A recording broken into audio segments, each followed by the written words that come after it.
There were a number of times when you or a member of your family needed a favor. This is a situation where you owe me one. Have a nice rest of your day. It sounds like someone deliberately tried to hurt you.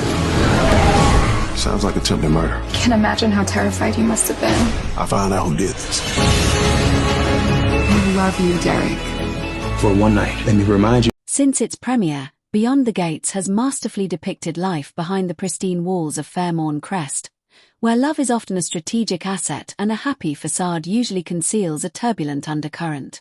The Tuesday, February 17, 2026, episode was a perfect encapsulation of this dynamic, delivering a Valentine's Day special that was less about candy hearts and more about power struggles, bruised egos, and the silent agony of being forgotten.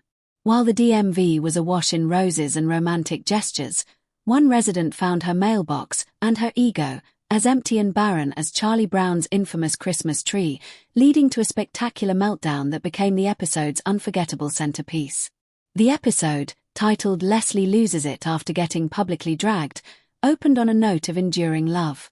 At the Dupree home, jazz filled the air as Anita Dupree, Tamara Tunie, was visibly touched by her husband Vernon's gift of saltwater taffy and roses. The simplicity of the present sparked a wave of nostalgia, with the couple reminiscing about their early years of parenthood. Anita, a legendary jazz singer, then took the microphone, not for a performance, but for a private serenade. She sang along to one of her old tracks, transforming their living room into an intimate concert hall. The moment was a testament to their decades-long bond. Anita spoke of how their love had lifted her during her bleakest moments, a line that carried extra weight given the health struggles looming in her immediate future. As they danced slowly in their living room, they affirmed their ability to withstand any storm, a moment of calm before the chaos that would later erupt at the country club. Elsewhere in Fairmont Crest, love took on a more unconventional and slightly unsettling form. Joey Armstrong, John Lindstrom, arrived home to find his residence transformed into a lair of romantic suspense. Vanessa, Lauren Buglioli, greeted him clad in a black wig and a dominatrix outfit, holding a polka-dot blindfold. The power dynamics of their relationship shifted dramatically as Vanessa took full control for the evening. "You do trust me, don't you, Joey?" she cooed, cuffing him and ordering him to submit to a sensory experience involving wine, chocolate, and ice cubes. While Joey initially protested, worrying about his security, the episode suggested this was a necessary detour in their relationship, a way for Vanessa to assert herself. However, the second Joey was untied, the balance of power shifted back, with him declaring it was his turn to be in charge, leaving viewers to wonder if this kinky détente was a sign of a healthy relationship or a precursor to deeper control issues. For the younger set, the holiday was a mixed bag of genuine connection and maternal interference. At Orphy Jean's, Eva found herself on a date with Isaiah, much to the chagrin of her mother, Leslie, Tricia Mangrant. Leslie, dripping with disdain for the low-effort establishment, criticized Isaiah's Glee Club flowers as insufficient, prompting a brutal assessment from her daughter. "You're projecting because you're a failure in the romance department," Eva shot back, labeling her mother's unhappiness with therapy talk accuracy. Stung by the truth, Leslie retreated to call her paramour, Marcel, leaving a breathless voicemail promising to meet him at Uptown wearing nothing under her coat. Meanwhile, Isaiah redeemed himself by gifting Eva a simple but heartfelt necklace. When Eva apologized for only having a card, Isaiah's response was the most romantic line of the night. All she did was write him a note. He says writing is hard work. He offered her his heart, a gesture far grander than any store-bought gift. The storm clouds were gathering over at Uptown, the Dupree family's chic restaurant and club. Dani, Karla Mosley, arrived with her husband Andre, feeling like the luckiest woman in the world with her forever Valentine.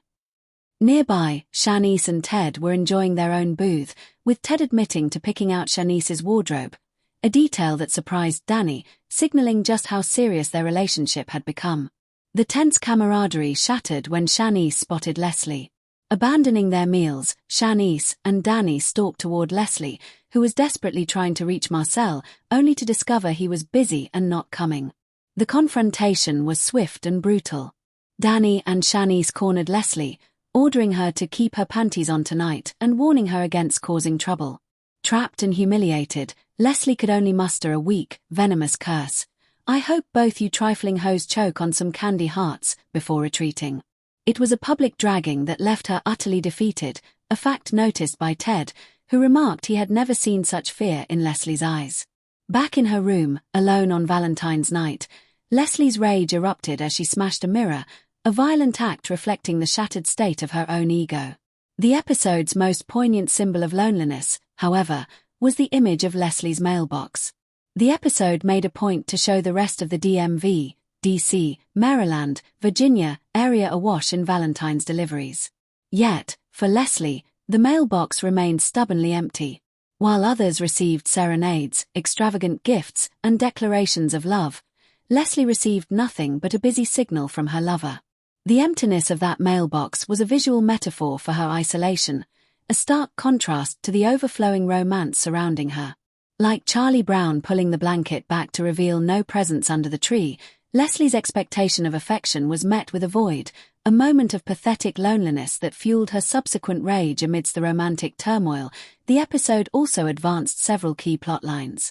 Martin, Brandon Claiborne, and Smitty, Mike Manning, provided the episode's central conflict when their Valentine's exchange backfired.